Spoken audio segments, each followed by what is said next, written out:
The gentleman from Texas is recognized. Thank you, Mr. Speaker. I thank the gentlelady from Pennsylvania for yielding the customary 30 minutes, and I yield myself such time as I may consume. Without objection. Mr.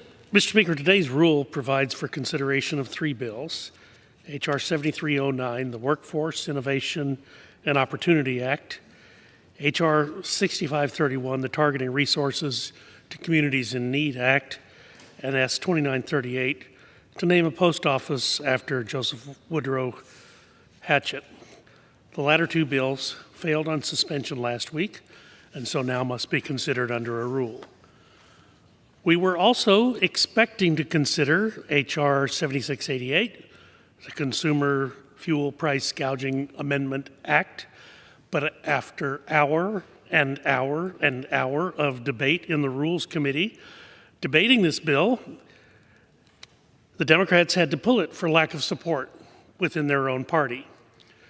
Perhaps they realized that, in fact, there is no evidence of price gouging.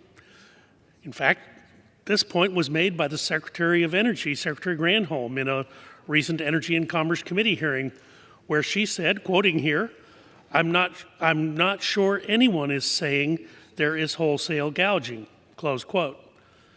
You know what? We could focus instead on increasing domestic production rather than blaming an industry that's already been suffering supply and demand difficulties that are significantly influenced by global factors and government regulation. The Workforce Innovation Opportunity Act reauthorizes programs from a 2014 bill of the same name, but makes no needed reforms to workforce development programs.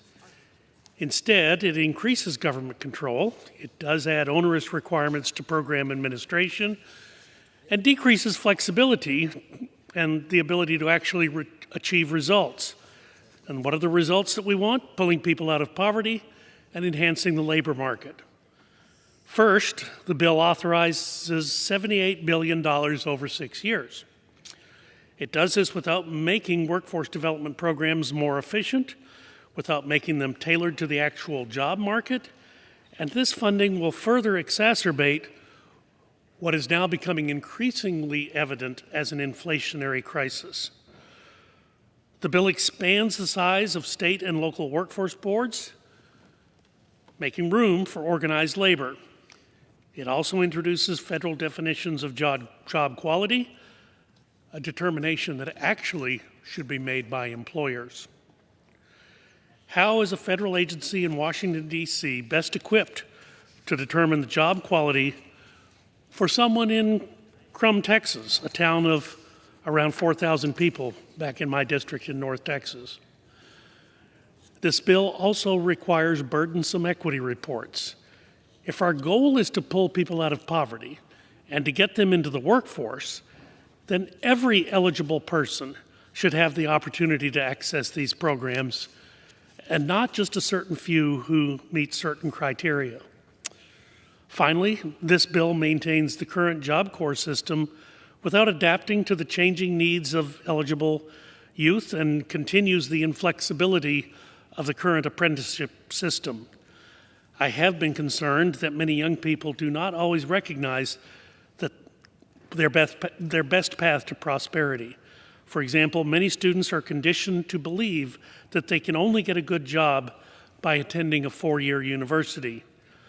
Meanwhile, a licensed plumber or an electrician or a welder can often make more than someone with a university degree.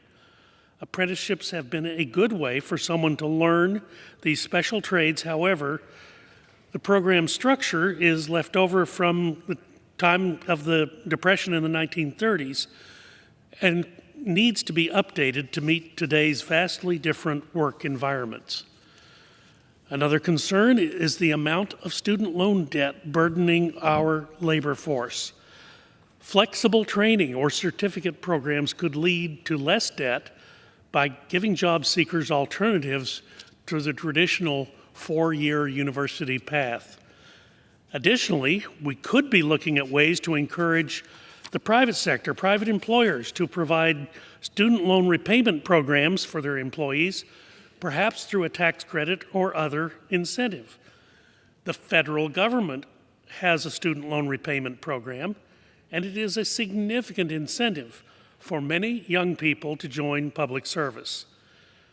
The Republican substitute amendment would have added flexibility into many programs and reformed workforce development systems to ensure that employee skill development is aligned with employer need.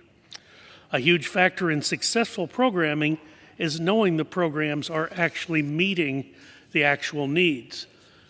A Republican substitute amendment would have ensured that states and localities could use funding to survey employers to understand the most in-demand skills. Mr. Speaker, in the post-COVID world, employers and employees have adapted to different styles of training and workforce environments. The Republican substitute amendment encourages workforce boards to provide services virtually to meet the changing needs of today's workforce.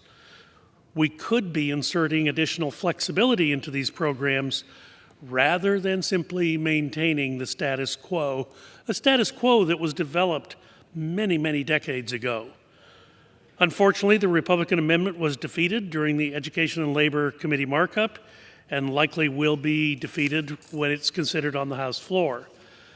Continued partisanship is not the path forward when it comes to equipping our workforce for the modern labor market.